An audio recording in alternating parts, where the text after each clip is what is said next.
At Preston Corporation, Linda is the best employee in the office. Her manager Donovan is very impressed by her report and praises her skills, but he doesn't let her attend the board meeting. He promises he'll let everyone know this is her work. However, when the meeting begins, Donovan removes her name and takes the credit. Linda tries to share her frustrations with a coworker, but she only comes off as awkward and weird.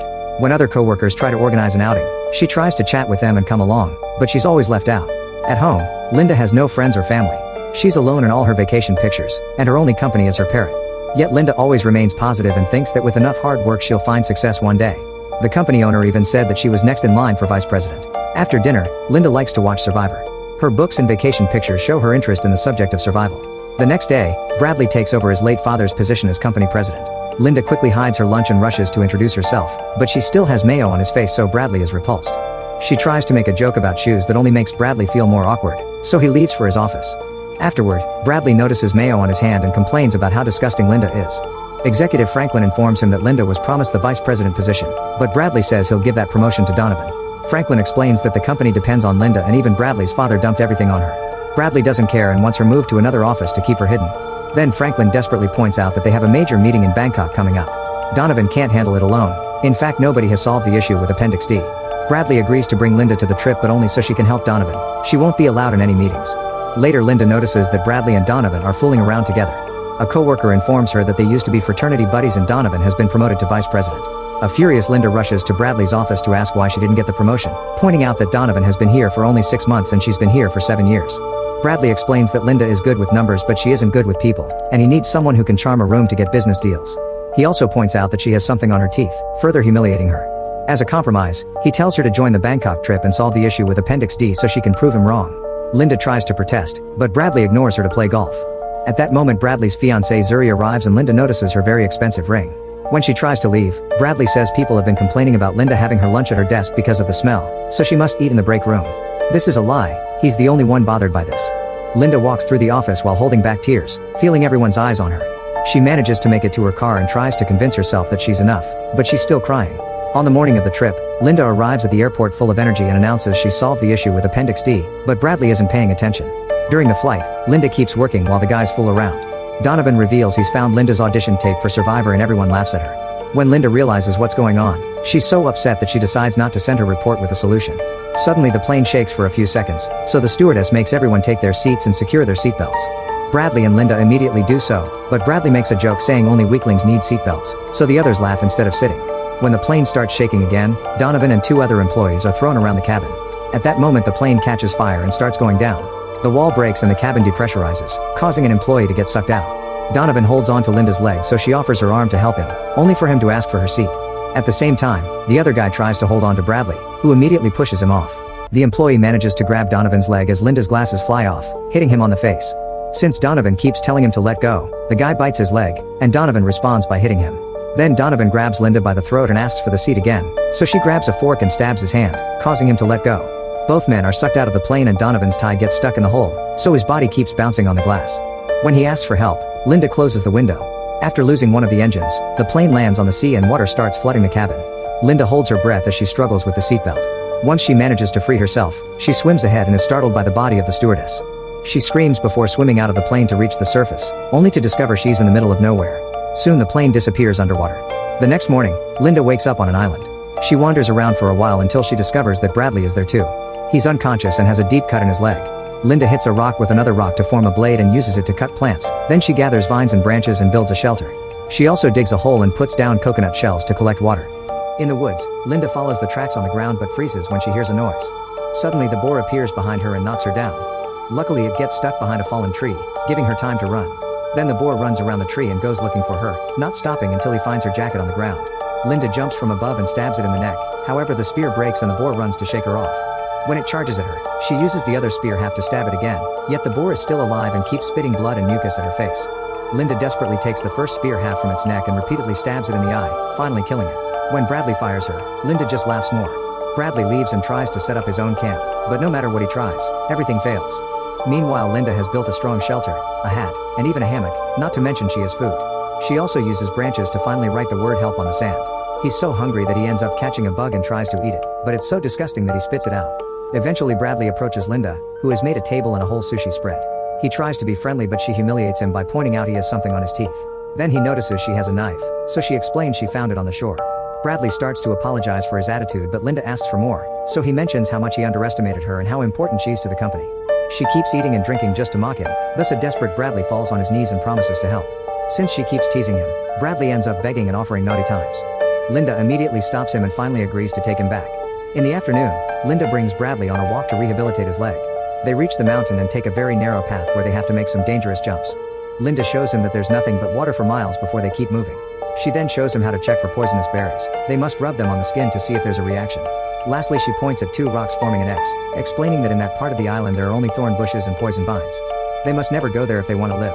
On their way back, Bradley decides to take a break to rest his leg. Suddenly the ground breaks under Linda's feet and she has to hold on to some vines to avoid falling. Bradley immediately reaches for her and helps her climb back up. They land on top of each other and laugh at the situation. During dinner, Linda reveals she's been making alcohol from fermented fruit and it should be ready now. By nighttime, they're both drunk. Linda suddenly shares that she used to be married. Their relationship lasted 10 years before his death, but Linda doesn't feel bad because he was an unloving husband. Bradley says he knows how that feels because he never truly knew his dad. The man had always been working and never had a connection with his son or wife. His mom was abusive and Bradley tries not to resent her because his grandfather was the same to her. This inspires Linda to admit her husband was also abusive and liked to drink. She usually hid the car keys when he drank too much, but one night they had a very bad fight and he did awful things to her. Linda finally had enough and let him have the keys, so he left in the car and had the accident that killed him. She never told this to anyone, and concludes that they shouldn't leave the island.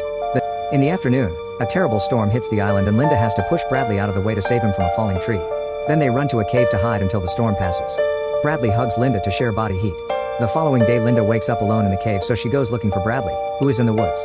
Their camp has been destroyed and Linda apologizes for building it so close to the shore. Bradley just says that they can build a new one together on higher ground. The next morning Linda feeds Bradley before explaining that she needs to teach him that he isn't in control anymore. Suddenly Bradley starts feeling sick and Linda reveals she's fed him a kind of octopus that emits a toxin that blocks human nerves. He'll remain conscious but his body won't be able to move. Once Bradley is fully paralyzed, Linda puts her knife on the fire and takes off Bradley's clothes while talking about her old dog, who was fixed to make him more obedient. She tells Bradley that he needs to accept she's the boss now and lowers the knife to his groin, making it look like she's cutting his member off. Bradley can't move his eyes, so he only cries as blood splatters on his face. However, Linda pulls out a dead rat, revealing it was all a trick to scare him. She swears that if he makes another mistake, the next time it won't be a rat. When Bradley is feeling better, he continues to work but ignores Linda, who goes looking for fruit. On the opposite beach, she's shocked to see Zuri arrive on a boat. Zuri rushes to hug Linda and even remembers her name. Linda tells them that Bradley is fine, but secretly she doesn't want this to end. As she guides Zuri and the captain to the camp, she wonders if there are more search parties. They confirm that there aren't. In fact, Zuri hired her own boat to continue the search. Linda takes the duo up the mountain, claiming that the camp is there. When they reach the weak spot, she stops to pretend to tie her shoelaces and tells them to keep going. Zuri immediately slips off the edge and the captain grabs her as he asks Linda for help, but she doesn't move. Moments later Linda returns to the camp and sits on the shore, dealing with her guilt. Bradley says they should go hunting, but Linda announces she's taking a sick day. Bradley reminds her he can't do it alone while noticing the knife nearby. That night, Linda hears Zuri's voice calling her name and finds her crawling out of the sea. Zuri calls her a murderer and Linda panics as she waves her torch, only to realize she's hallucinating. When a creepy corpse jumps on her from behind, Linda wakes up. The next morning Bradley tries to go hunting, but he makes noise and the boar runs away. At that moment he sees a hand sticking out of the sand and has a breakdown when he discovers Zuri's ring. He yells in fury as he runs back to the camp.